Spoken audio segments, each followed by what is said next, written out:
changes could be coming to the way voters in Battle Creek elect their mayor, commissioners, and other elected officials. 24-hour News 8's Brady Gillum is looking at the possible changes. New at 6 o'clock. Brady? Well, Susan, several items are up for consideration this year now that a committee has been created to study the issues and recommend possible changes. Let's begin this city commission meeting for Battle Creek voters have never elected their own mayor. That's because the Battle Creek City Commission picks its own mayor from one of its 9 elected commissioners each year. We've heard some feedback from the community and some discussions amongst commissioners that maybe we should consider a direct elect mayor from the people. Seeing no further questions, would you please vote on resolution number 58? City commissioners created a Blue Ribbon Advisory Committee this week.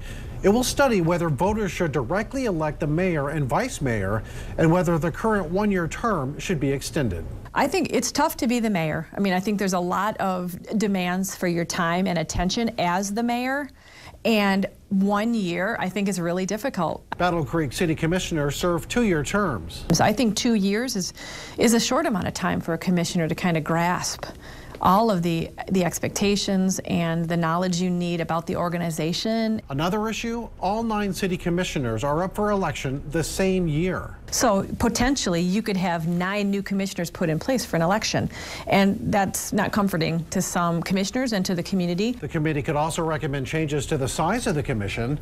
Fleury says a similar committee looked into these issues several years ago and recommended no changes.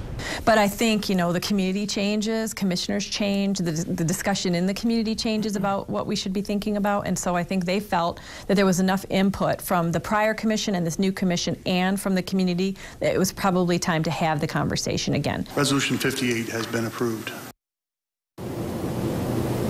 Now, this Blue Ribbon Advisory Committee can only make recommendations.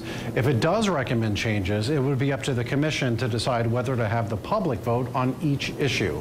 Reporting live in the Kalamazoo studio, Brady Gillum, 24-hour News 8.